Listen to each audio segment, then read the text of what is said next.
Hello, and welcome to today's event on the modernization of the Federal Commission's Endorsement Guides on how policymakers can address deceptive advertising online. My name is Becca Trate. I'm a policy analyst at the Center for DataInnovation, covering the future of retail and digital transformation in the retail industry.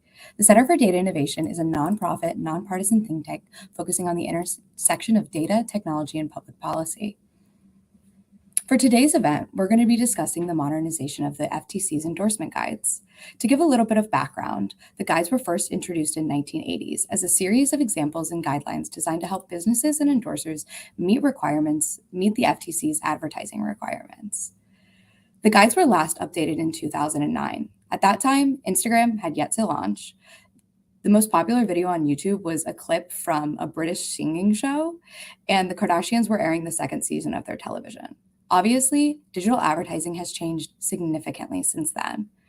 The goal of today's discussion will be to focus on how the Federal Trade Commission and how policymakers can update these guides to better reflect the current environment and what platforms and endorsers can do to make sure they stay in line with today's new advertising practices. I would like to introduce our panel. Please join me in welcoming today's speakers. Irene Lee is Policy Counsel at Common Sense Media. Amanda Anderson is the Director of Government Relations at 4As, the American Association of Advertising Agencies. Dr. Christopher Terry is a professor at the Hubbard School of Journalism and Mass Communication at the University of Minnesota. And Po Yi is a partner of advertising, marketing, and media at Manatt, Phelps, and Phillips. Thank you all so much for joining today. Good morning. How is everyone doing? How's everyone feeling? I'm excited for our discussion. Likewise. Good. Thank you for having us. Awesome. So as I mentioned, when the guides were updated in 2009, endorsers were primarily celebrities, and they were working with brands and advertisers. But now almost anyone can become an endorser using social media and their cell phone. This has led to a rise in undisclosed advertising and a lot of advertising on social media that's going under the radar. To begin our discussion, Christopher, would you mind talking about what undisclosed advertising is and generally where it comes from?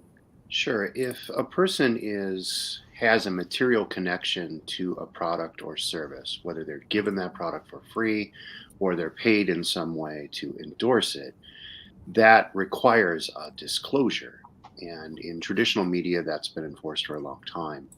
The current debate, of course, is about whether or not those rules can be applied to social media influencers. Awesome. Thank you so much for that information.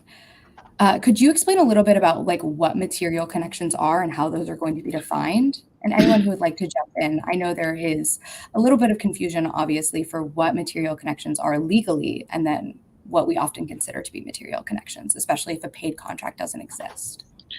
Simplistically, if there is a relationship between a business and an endorser, whether that be in social media or different form, where there is some form of remuneration for the product or service that the endorser is going for, that constitutes a material connection under the FTC's guidelines. Material connections determine, or at least in the FTC's point of view, should weigh in on how a consumer evaluates an endorsement, and that's why they're required to be disclosed. I might also add it can include being an employee if you don't disclose that you're an employee and endorsing a product, or a family member, or have some sort of personal relationship with the brand in some way. So I think the key word here is material. FTC has a long history of defining what material means. And that is the word material is such an important aspect of what defines whether there should be disclosure or not. And I feel like the word material is sort of like the definition is a moving target. It differs based on the context. It differs based on the time that we're living in, right? The digital age is very different. The way social media has moved is very different than the way it used to be. So back in 2010 or whenever it may have been. So I think it's really important to understand that there is actually a very long history of jurisprudence actually on what is material. And the way I think about it and the way I talk to my clients about it is to think about, is it going to make a difference in the way a consumer thinks about or takes action, right? If a particular fact is important enough for a reasonable consumer to be basing the next action on, that I think is the way the FTC thinks about materiality. So, for example, so like an employee, if an employee is talking about how wonderful this particular product is that the company that the employee works for makes, well, the fact that this person works for that company, you might want to know that, right? So I think that is something that you should be always thinking about, is in thinking of material connection. The connection is important, but it's the material, like the word, what it means to be material. So for the FTC, they use something known as the reasonable consumer test, but what responsibility do you think that like consumers have to know when something is advertising and when it isn't? For example, if I see Kim Kardashian post something, should I as a consumer be expected to understand that that is probably advertising given the context and who she is and what I know? Again, I think the reasonable consumer is just like with the word material, easily defined, right? Depends on the target audience. I feel like whenever we're talking about advertising, we're talking about the gray area, right? As an advertising lawyer, I always talk about, I operate in the gray. It's not like you can't just go to a particular statute and say that's exactly what it means. I think being in advertising means what does it really mean? Like who's a reasonable consumer? Is a reasonable consumer somebody who is, my age? I'm an educated lawyer who may have a better understanding of what's going on than a fifth grader or somebody who lives, an elderly. So that I think that in terms of reasonable consumer, again, you really need to think about the context. Yeah, and going off of and going off of what Poe said. So of course, for a child, they're just going to be a lot more vulnerable than an adult. What they may see as reasonable may not be what adult sees as reasonable, especially for an influencer like the Kardashians. There are going to be a lot of teens who probably will be following her, will be looking at her content, and they will not necessarily be able to tell that it is advertising. Some may, just because that's the world we're living in. We see a lot of different types of advertising now, but it wouldn't be surprising that they're not, just because their brains are still developing. You cannot tell the difference. A kid cannot identify an ad between content until they're at least 8 years old. And now, because the line between ad and content is blurred so much, it becomes a lot more difficult. And so even if a teen, for example, can identify that there might be an ad there, they may not really understand what that means. And because it's attached to someone that they identify with or really like, they may still be more likely to be swayed by them. So in that case, they're just a lot more vulnerable. And that should be considered when you have that kind of endorsement. And excuse me, that is true for the elderly as well. There is a focus by the FTC to protect the elderly, because the reasonable consumer from the elderly's perspective may be very different from the rest of us. So again, I think there are certain groups that may require sort of different thinking in terms of what a reasonable consumer might be. The standard has always been variable depending on the target audience for the product. But more importantly, in the contemporary discussion, of course, is that there are a lot of people who don't correctly identify influencer content as advertising. There's been quite a few social science pieces on this over the last few years, that much as with video news releases a generation ago, people could not correctly identify this as sponsored content. And that's basically the same discussion we had about native advertising and the sort of the disclosures that came with that.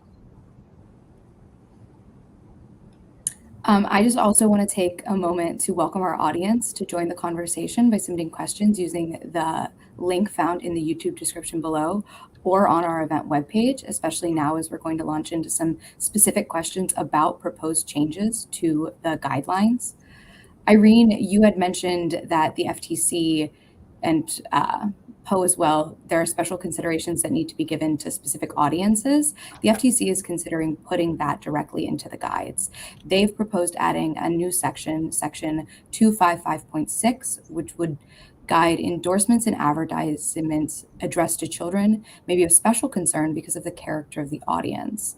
Irene, could you speak a little about how some of the social science and some of the legal perspectives of how advertising marketed towards children would need to be disclosed to meet the level that the FTC is clearly trying to suggest?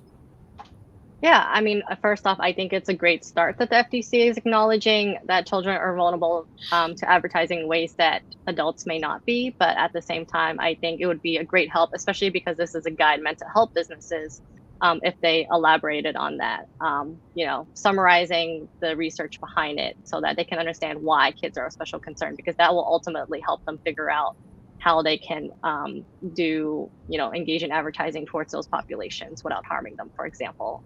And so just like even adding a few sentences on how, children are more susceptible to endorsements and advertising because their ability to identify an advertisement and recognize the persuasive intent of it is going to develop as they grow older. And this prevents them from thinking more critically than an adult would. In terms of, just trying to defend themselves against the advertisement, because that identification is really that first step. And so there could also just be, links to that research as well. And so in terms of what that research says, like I mentioned, the kid probably cannot tell the difference between an ad until around 8 years old. And so if you're under 4 to 5, which like kids under 4 to 5 are exposed to advertising. They're watching videos on YouTube or YouTube Kids. They just cannot tell the difference at all. Like they just don't understand. When you're about 4 to 5 and a little bit older, you'll start to be able to perceive it based off of visual cues sometimes. So like when we were watching more television, it'd be like a "we'll be right back" message. That it's not as much, it's not seen as much with online content anymore. 8 years old, you start to see, but again, like that ability to really critically think about that advertisement and the fact that it is trying to persuade you into buying a product or like using a service, it's not going to develop until later in adolescence, and that's just really important to be considering. I think too, from the agency perspective, from the advertiser perspective, I think for us, the most important thing that we're looking for is clear guidance on how advertising to children should be implemented. I think we're struggling a bit with sort of the lack of clarity within the endorsement guides, but there are several other sort of industries, for example, data privacy for children, where there are very specific rules in COPPA, and then there's enforcement mechanisms to address folks who violate that. So any sort of we're talking very much about like a small section of the endorsement guides that we know will grow over time with additional input, but we're hoping that it's a bit more clear than what we've seen so far from the FTC. Yeah, for sure. It seems like the goal of adding this section is really noble and important, but by not fleshing it out, it leaves a lot of room for ambiguity. And there are a lot of sections that if they've proposed adding that leave ambiguity. But one thing I did want to touch on really quickly, Amanda, while we're talking about it, from the agency perspective, how might that change the way agencies that work with both advertisers who are like directed towards children and directed towards adults, how might they change the way agencies work with their clients? For example, you may have a brand that wants to put a video on YouTube or sponsor something on YouTube, but then you would have to be aware of the fact that there may be kids who watch that. Should the FTC consider that there are spaces where kids and adults are both going to be engaging with? I mean, the advertising industry always has the user in mind and the viewer of content, where it decides to place its ads based on sort of data that it has about individuals who are watching, about sort of the contextual information that surrounds, where those ads are placed. And so I think the industry will be able to adapt. It's just a matter of understanding how we need to adapt, if that makes sense. I know that's kind of a squishy answer, but without the rules of the road, I can't say specifically how we would do that. It's not. I'm sorry. Go ahead, Paul. I'm sorry. I was going to say the advertising industry has a deep and broad sort of history of self regulation. So with on the children's side, there's this CARU, the Children's Advertising Review Unit, which has sort of filled in the gaps that the FTC has left open, because that's how the advertising industry has always operated for decades. So the Children's Advertising Review Unit has provided a lot more guidance and enforcement on these children advertising issues, including influencers. Part of the discussion here needs to revolve around the fact that these are guidelines and then there are rules, and these are not the same thing. The guidelines that the FTC are talking about are sort of, they're more than a best practices, but the rules that apply are pretty straightforward. What the FTC is trying to do here is provide some examples that advertising industry can follow. And to its credit, the advertising industry, more than most, does a very good job of policing itself. And what a lot of people are asking for at this juncture, as the agency reviews these guides, is just a little more clarity so that they understand what is and isn't okay. And most, in my experience, and someone who watches FTC enforcement pretty closely, the advertising industry likes to understand what they're supposed to be doing so that they don't have the FTC at their door. And some clarity on those issues really would move this forward. I just have one more point to add on that, if that's okay. And I would say, just like in terms of helping businesses more, like how other sections of the endorsement guides have examples, it will be helpful to have more examples in this proposed kid section as well, just to give them a better idea. These are practices we think might be harmful for kids. These are probably going to be okay for older kids. And so, for example, we've mentioned influencer advertising several times. A lot of little kids are watching, for example, like toy review videos, unboxing videos that might be more inappropriate for the youngest kids who just have no concept of what an ad is. An example can reflect that. Or, for example, there's a lot of advert games out now as well, where a kid is playing a game, they might not realize that the game has been created in collaboration with a company that's trying to advertise a product to them. Just having some examples of practices like that will give businesses a lot more clarity, rather than just having a short section that's saying, consider how kids, might pose some special concern. Give them more elaboration so that they know how to actually be respecting the fact that kids might be of special concern. And I think the one thing that I really do admire FTC on, and I hope they do more of this on the children's side, is they're very good at education, or at least they have all this business guidance, right? While the guide has been supposed to be reviewed every 10 years, there is a lot more business guidance FTC can give and has given. Their videos, their helpful videos, and I would love to see the FTC do more of that, especially as they look into the children's advertising issues further, because I think we can get a lot more guidance from them, and that would be very helpful. One of the issues that the FTC in the updated guides is really kind of circling around was the definition of clear and conspicuous, but they never go so far as to define it. And that's because these are just guidelines. They want businesses and they want advertisers to make sure that they are defining and disclosing advertisements to the best of their ability. But do you think that there should be some minimum standards set? And do you think, as we're seeing platforms, develop new ways to disclose advertising? For example, if you post a paid advertisement on Instagram, there are ways to tag that is a paid promotion. Do you think the FTC should include those things in their examples, or do you think they should let the businesses and let platforms sort of continue to innovate as they are? I think the advertising industry, my fear is that it becomes something like, and I know this is an extreme exaggeration, would be something like a big label like you see on cigarettes, for example. Mm-hmm. Yes, that is clear and conspicuous, but that is, in my mind, that would be devaluing the product that they're trying to sell.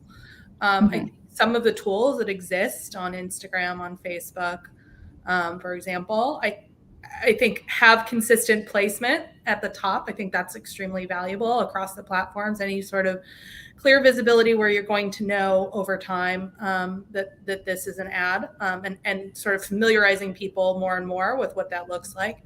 But sort of the definition of clear and conspicuous can be pretty broad.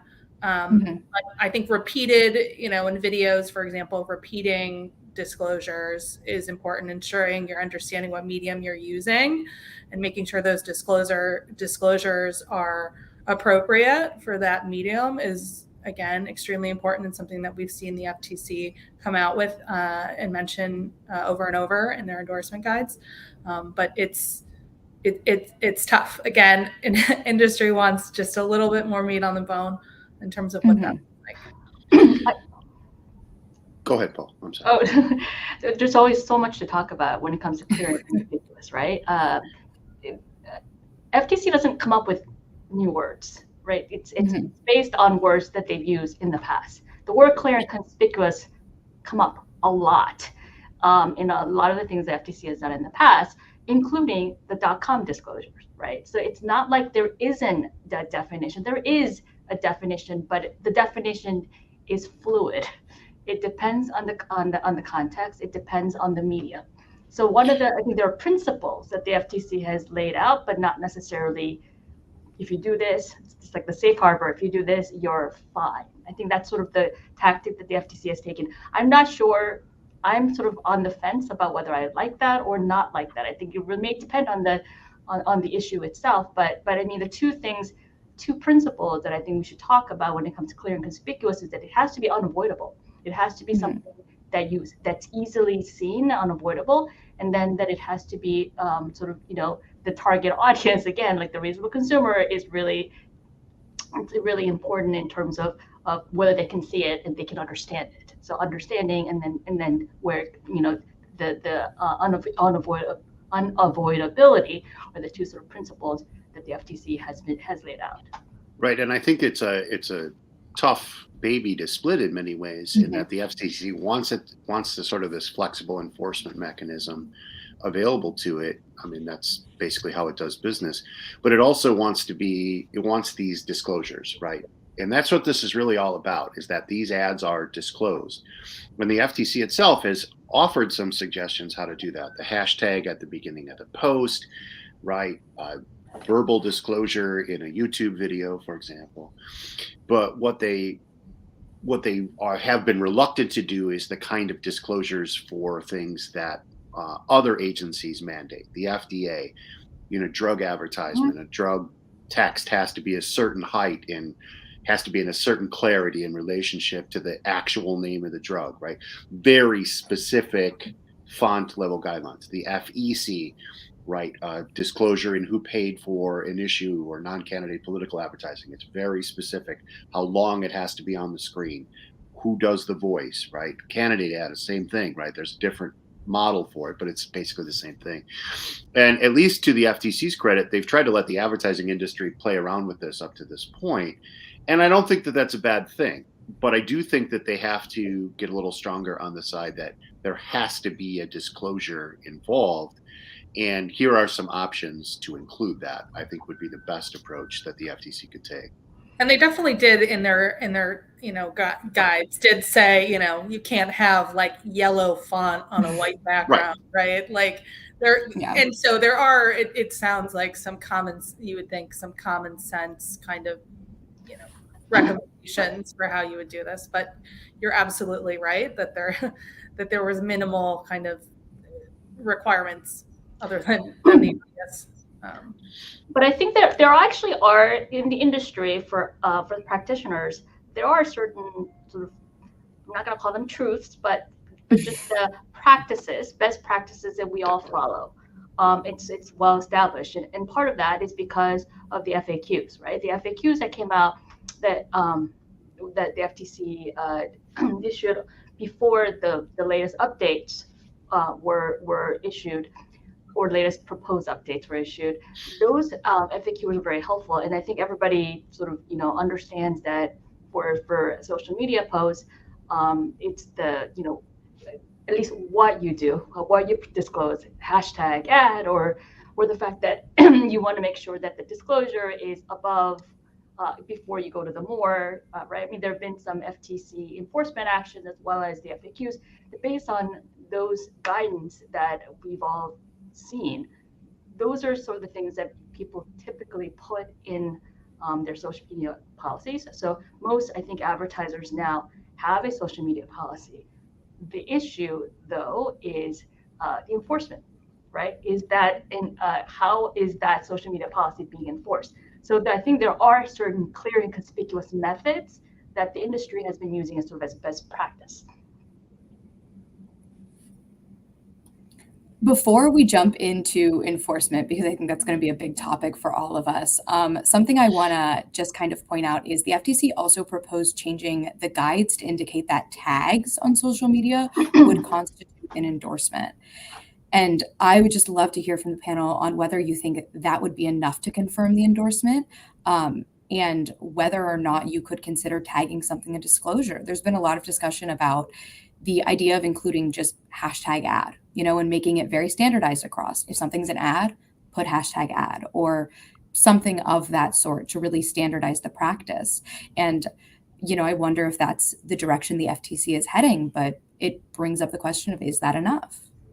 Well, we're having this conversation now because the FTC proposed the hashtag ad, but most influencers, especially a few years back, didn't like that, that they didn't want to include that in the ad because they thought it undermined the rest of the post. So, in terms of what constitutes a disclosure, I think the FTC's been reasonably clear. I'm not going to defend them as being epically clear, but reasonably clear that what matters is that there is some form of disclosure rather than just making the post and making it seem like it's, sort of an organic endorsement without any material connection. The point that there's a material connection, there has to be a disclosure. And the conduct that influencers are engaged in right now would not be tolerated in any form of other media if it wasn't disclosed. So I think it's the fact that there is what we're, what we all sort of are settling on here. What that looks like, the FTC has given some advice on that. But to Poe's point is that what the FTC has done to this point is it's gone after people for not policing their influencers rather than going after the influencers themselves. And there's quite a few people, myself included, who think that that might be about to change. And that's really going to shake things up a lot. And I think too, as we've kind of talked about previously in sort of other venues, sort of the hashtag ad doesn't allow a brand to verify that a person is in fact affiliated with the brand, and that has serious brand safety implications, particularly if the person posting doesn't fit well with the look, feel, all of those things associated with the brand. So. I think so. This is actually a pretty big debate for, I think, a lot of us. Is there are posts that are required that are contract, what I often call contractual posts, and then there are posts that are not required, even if you have a relationship with an influencer, and the influencer decides to do more than is required and talks about the brand. In that case, should they put hashtag ad to disclose a relationship? At the same time, the brand doesn't necessarily want that to be an ad, right? It's considered an ad. And there, in terms of sort of the risk mitigation, there are a lot of things that brands do. The brand will say, don't ever do anything like that without telling us that you're doing it. Oh, we have to review it. You can't go out and post things that relate to us or without going through us. But it's really hard to manage that from an enforcement perspective, from a compliance perspective, from a monitoring perspective. And so it's a big issue. And that's especially true with tagging, right? Everybody tags, sort of like the thing that we do all the time. But if you're tagging that's required by contract as opposed to tagging because I just like this brand, and I had a relationship with, I do have a relationship, but I'm not required to do this, is that an endorsement? At this point, just to mitigate risk, I would probably tell my clients to, err on the side of the conservative and make sure that anytime somebody's tagging you, there should be some kind of a disclosure. And the disclosure, again, can be authentic disclosure. It doesn't necessarily have to be hashtag ad, but there has to be something there. I think the issue with having just like a hashtag ad yes, it's a really straightforward way to say that it contains an ad, but like Poe was saying, you're missing all of that context. And so like, I think it's one good way to show that there is an ad, but it's insufficient to be the only way, because you're just missing all of that context. And I'm not saying that in your Instagram post, you should be explaining with like 2-3 sentences what that advertising relationship is, but just having that ad, because there's so much nuance to it, it just wouldn't be sufficient on its own. But this goes back to sort of the top of the discussion, in that what the FTC is concerned about is these undisclosed material connections. Somebody goes to a store and likes a product and, takes a selfie of themselves using it.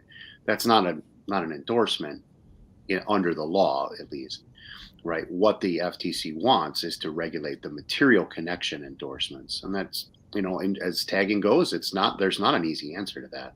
But that's why it is important that people understand when someone's tagging and is being paid to do so, as opposed to when they're just tagging. And that could also, be some changes that they make in the technology of the platforms, allow, easy affiliation and all of that. So like there are solutions to address sort of the verification of the relationship issue. But I think it is, as it stands today, not sort of the best solution in our mind. Something that's really interesting is the difference for influencers who are considered micro influencers, who only have a very small number of followers, versus people who are mega influencers, so people who have like millions of followers and are very clear typically about, what I am posting is an advertisement. But I think with smaller influencers, you run into the issue of they may not know that what they're doing, is not up to standard. And that raises a question of liability, especially as we think about the future of enforcement for these issues.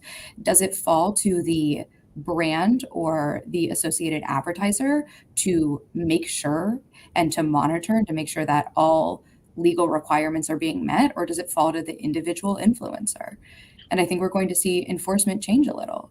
Chris, would you like to speak? Yeah, I absolutely agree with that last statement. Right now, as it stands, the advertisers who have material connections with their influencers, it doesn't matter whether Kim Kardashian or, a local dog person at any level in between, brands are responsible for monitoring the content of their influencers. And there's been multiple enforcement actions for companies that didn't keep up a routine measurement on that. There's, the problem with the micro influencer is that micro influencers are actually very influential on a very small audience, but they don't have the resources that other people do. But as we've talked about in other venues here, the most macro of influencers are still doing these things without disclosure. That's what the Kardashian SEC case was about a few weeks back, right? It doesn't matter where they are in the structure. What we need is a consistent set of rules that applies to everybody. And as I've talked about many times, I think the best way to do that is to have a couple of enforcement actions that set the precedent for what constitutes a clear and conspicuous disclosure, the relationship of that material connection. And, those set the precedent. It allows the advertising industry to do what it needs to do to police its influencers, and we can move on, right? And deal with the people who are really problematic, the 5% or less of people in the advertising industry who won't comply. So for me, the issue is not so much the disclosure, because I think the disclosure is fairly easy. If you want to disclose, whether you're a micro influencer or Kim Kardashian, if you were paid to post something, put a hashtag ad or put a whatever hashtag, whatever partner, whatever it is. I don't think that's that difficult. I think that's pretty, and it's generally accepted. There's actually also a very helpful guide for influencers, I think it's called Social Media Influencers 101, the FTC has put out. I give that to everyone.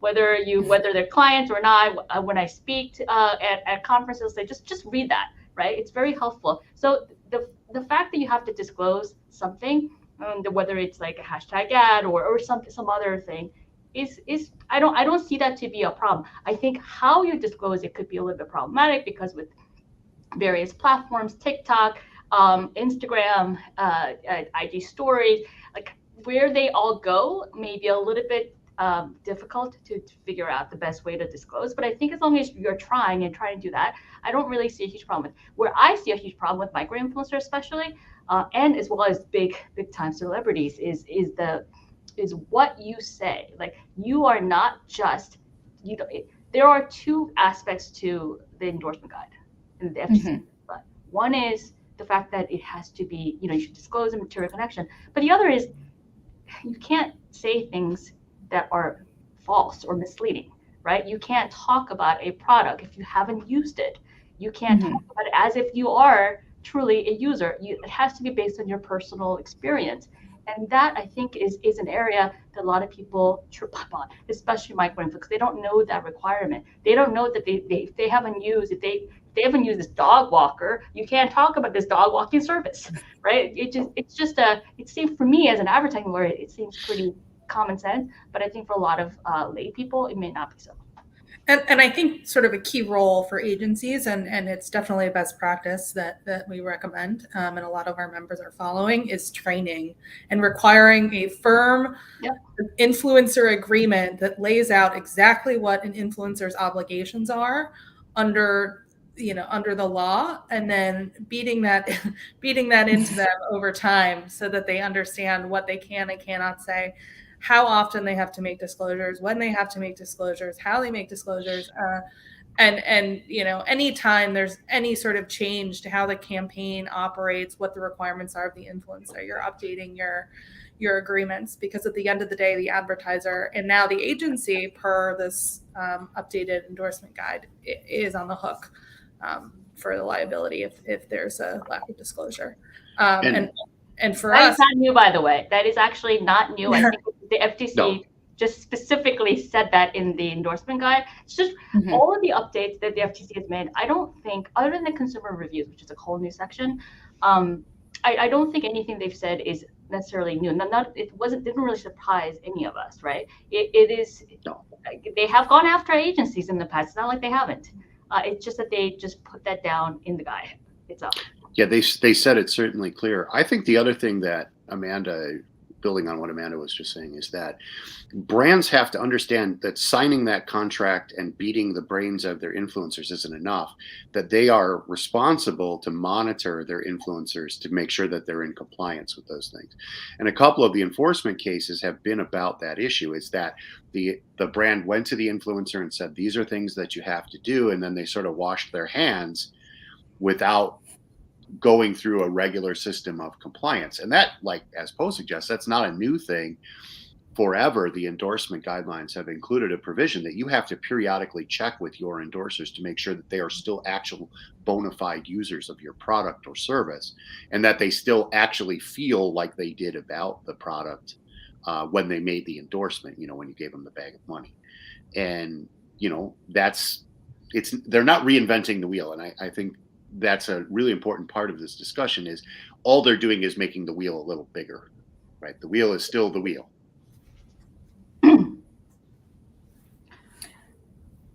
Sorry, did you have something you wanted to add, Well, Poe? I'm not sure if it's bigger. I think they're just definitely defining it more so that there's more of something there that they can go after in the event that there's a problem.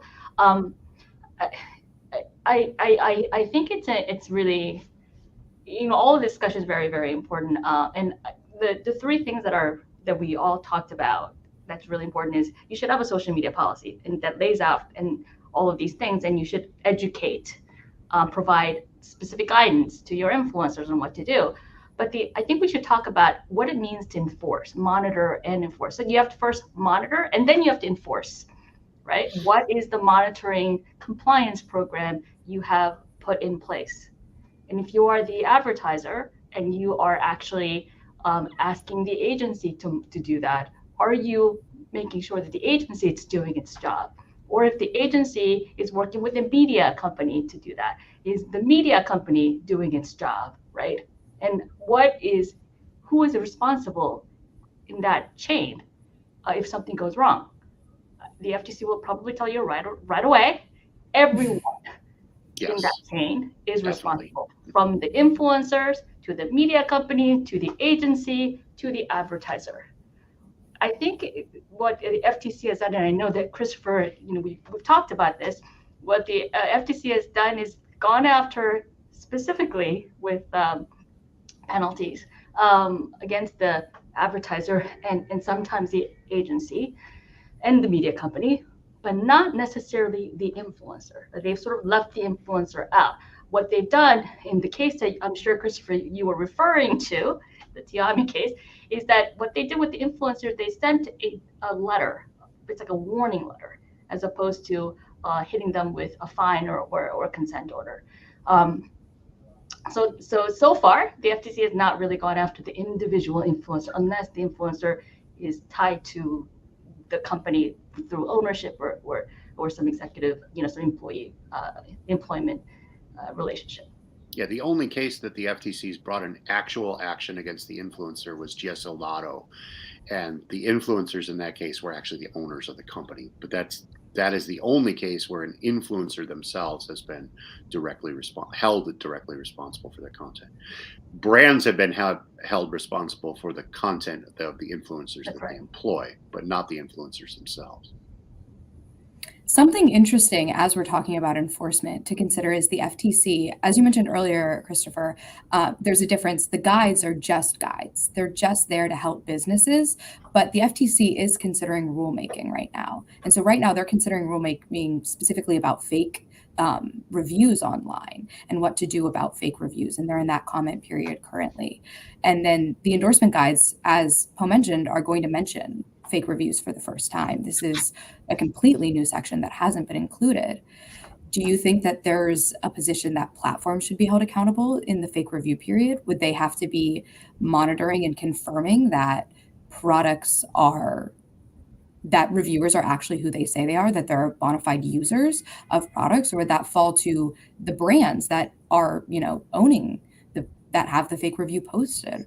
Or would that fall down, there are fake review brokers or people who are out there specifically soliciting fake reviews, and that's not mentioned in the guides. Should the FTC be looking at those people for liability?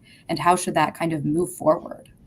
Well, I think much as we have said just recently that we're not talking about reinventing the wheel here. In terms of fake reviews, there have been fake reviews and fake endorsement shops that have existed. We'll certify your product as green, or we'll certify your product as made in the US. And the FTC's brought clear enforcement actions against the people who used those sort of fly-by-night operations, as well as the operations themselves. So I think the question then becomes, what's the platform's responsibility? What's Facebook or Instagram's responsibility? Right now, Section 230 would provide them a significant wedge to protect them in that arrangement. And unless we're going to implement some sort of new content moderation level for very specific content that is advertising on platforms, and with the Gonzalez case pending, who knows what's going to happen. But I think it would be hard to hold the platforms responsible for that without a significant change in the law. And that would have to happen not at the FTC level. I think that would have to be a delegation down from Congress to the agency to implement that.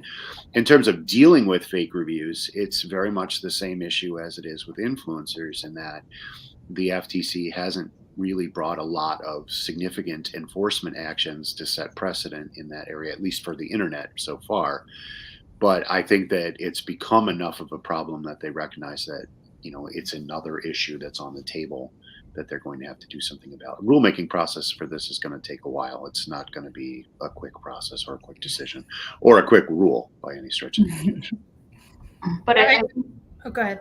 What I was saying, the point of this rulemaking is that it would actually make it easier once this is done. Yes. It's a rule versus a guide. There's a difference. It would allow the FTC to go after fake reviews in a much more efficient way. And I think that's the point of this rulemaking, is the FTC recognizes that this is an egregious way of advertising that they really need to do something about, and that's the reason why they're doing this. I think we should all recognize that as well. Yeah, I mean, go ahead, Amanda. I'm sorry. I was just to say, from an agency perspective, I think we're hoping that the proposed rule will provide a little bit more clarity on the level of due diligence that would be required of a brand or an agency in terms of vetting those specific fake followers, because at the end of the day, the people who, in addition to the consumers, people who are also victims in that situation are agencies and brands who are not getting as much reach as they had originally thought when they had,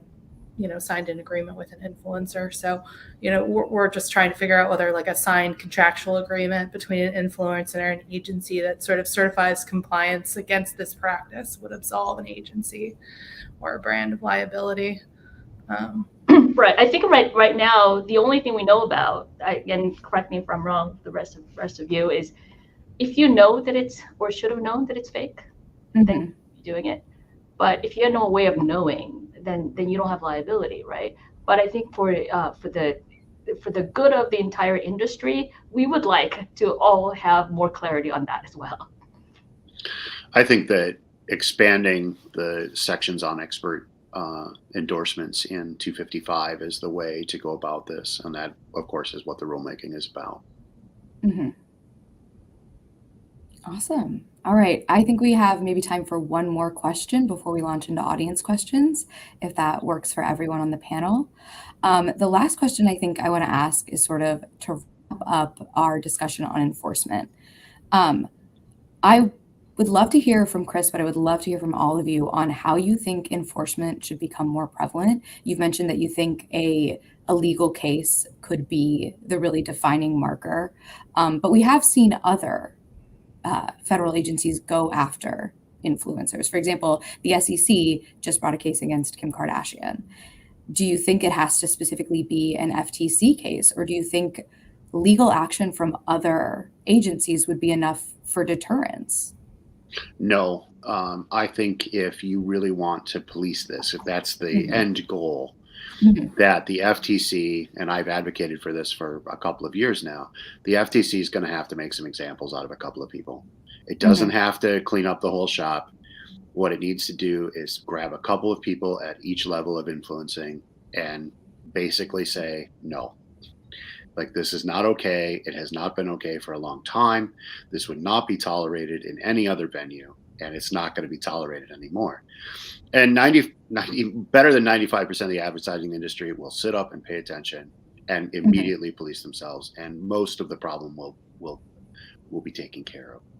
But it's the fact that there hasn't been any meaningful enforcement in this area, essentially ever, when it comes to influencers, that the problem has been allowed to magnify. I have spoken to influencers myself who just believe that they don't have anything to be afraid of. Right. And it doesn't, when I say to make an example of somebody, I'm not saying fine them $50 billion for, all the posts that they've ever made. I'm saying this is an exact case where the influencer did not disclose a material connection. They should have. The law requires them to do so, and it's not acceptable. And if you do that, and you do that for somebody in the highest tier of influencers, Dwayne Johnson or one of the Kardashians, somebody like that, you do someone in sort of that middle tier of influencers, and then you do a micro influencer, right? Not as, throw the book at these people, but as a clear example of what an enforcement action is going to look like when people aren't in compliance with the law. Most people will get in line, right? And it's overdue. It really is. This conduct would not be tolerated from an endorser in any other medium. Something that I think is really interesting, and I know we said we only had time for one more question, but I would love to get your thought on this, is I would wonder how you think penalties should be held against influencers. Because, for example, the Kim Kardashian SEC case, she has to pay a fine, but that money to Kim Kardashian is probably nothing. How would you make penalties such that influencers would stand up and listen? Because it is a very lucrative industry, especially for people individually, that in some cases, you don't obviously want to levy a $50 billion fine against somebody, but you want to make it such that people are going to listen. Well, I mean, you tell people what the assessed fine would have been in this example case, right? The effort to do an enforcement action is just to set the precedent. The FTC makes an enforcement action, and then it uses that action as sort of the basis and example for future cases. What we don't have, and what's really missing from this entire story, is an action taken against an influencer themselves, right? And the Kardashian SEC fine, yes, it was flashy that with an influencer actually got in trouble, but it was pennies on the dollar of what that fine could have been in real terms, and it was a settlement between her and the agency. If you get to the point to where you need to actually have a dollar figure to, you do what the FTC does. You find somebody who's willing to settle rather than face $44,100 times the number of people who saw the post, which is arguably the potential legal liability for an influencer who's acting deceptively. And I think it's interesting too, because you don't see brands, scurrying away from trying to, sign with Kim Kardashian. Like ourselves, the advertising industry also needs to think, I think, more strategically about who they use for that reason, because a brand, in my mind, should not want to use somebody who clearly had this big publicity issue around sort of the relationship that they had with that brand. And I think we can do better. I agree, but it's interesting. I feel like the Kim Kardashian example is such an outlier. For some reason, the Kardashians are almost like immune to any kind of bad publicity by something like this. If this happened to a micro-influencer or just a YouTube influencer, not somebody with the celebrity of the Kardashians, I'm not sure that it wouldn't make a difference. In fact, FTC has other tools in its toolbox, and it's not just penalties, right? There's compliance, there's injunction, there's just all kinds of things that they can do. And it's money may not necessarily be the thing that really changes people's behavior. It's the idea that you get a big splash about bad press about an influencer. And if there is a lot of bad press, influencers live on fame, live on good association, right? And if there's bad press about a particular influencer, no one's going to hire the influencer. And there might be like a 10-year or 3-year or 5-year compliance, 20 years. They have to find. There's just all these things that could happen, and we just haven't seen that, right? We just haven't seen what an FTC's consent order with an individual influencer may look like. And that may be the reason why, Christopher, you're talking about this, is we'd like to see what that might look like. But it wouldn't necessarily just be about money. It would significantly, probably not in terms of money, potentially reduce the influencer's ability to make money through that medium. Because remember, the FTC can do something that, at least in First Amendment law, is sort of unique. It can compel speech, right? And it can do things like form a subsequent punishment that takes the form of a compliance action. Auto dealers who deceptively advertise sometimes have been brought under 20-year compliance standards for deception. And I mean, could you imagine what that looks like for an influencer? But again, it comes back to, we need a case, right? We've got to have that sort of precedent-setting decision so that we do, as Bo suggests, know what this is going to look like. Thank you guys so much for all of your insights. We're going to switch over to audience questions to finish out our discussion. So the first audience question we received says, I work with internet celebrities. It seems that movies and TV programs are allowed to do endorsements without disclosures, but they get a pass. Why? Well, they don't do it without disclosures unless they're on some sort of crazy train. So I'm assuming the question is about product placement or things of that nature. I would think so. If you look at the credits of any television program in which there is a sponsored product endorsement or product placement, there's a disclosure in there. And of course, that's what this is all about, is that there should be a disclosure when an influencer does that. So it's not that it's not there, it's just maybe not the clear and conspicuous way it was. But I can't imagine any brand that would do a product placement in a television or radio hasn't at least talked to their compliance lawyers on that at least once. That would be crazy. Yep, that is true. Product placement agreements. So these issues are being reviewed every single time that this happens. And there are different types of product placement we have to understand, right? Sometimes it's paid, most times product placements are not paid. There might be media integration. There are lots of different forms of featuring a brand. Sometimes the brand that's featured, they haven't featured only as a release, right? A movie producer wants to really make it authentic and just wants to use it there. Do you have there's no relationship other than the fact that the movie producer wanted to put that brand in the film for authenticity purposes. So yeah, this is I understand the question, but as Christopher said, every situation should be reviewed by lawyers. Should, definitely. Yeah, and then of course in television advertising or radio advertising, there are specific sections for advertisements, and using a reasonable consumer test or using anything, you are aware if you're watching a commercial that is an advertisement. And then even in television endorsements, you'll see things that say that this is an endorsement in some sort of chyron visually on the screen. Cool. So our next audience question says, this conversation is very interesting, but it points to a very complicated gray area. Would the average micro-influencer know enough to be able to follow the law?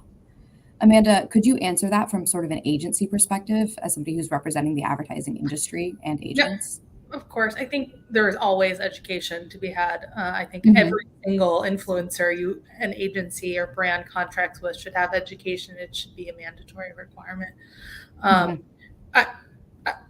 think that as Poe indicated, I think the FTC has tried with its own educational sort of materials and videos and that to reach those particular influencers. I think that although what we're likely to see is sort of those who repeatedly violate the law, who potentially had willfully violated the law in any sort of enforcement.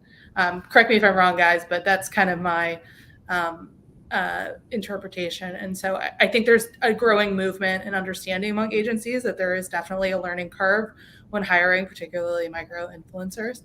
And I think agencies are becoming more aware of the types of programming for education that they need to do.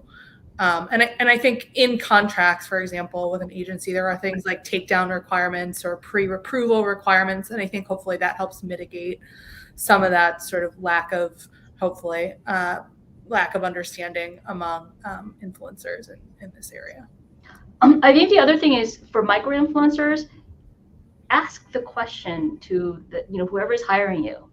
And I think that it's important for micro-influencers as well as big influencers to ask the compliance mechanism that the brand or the agency has.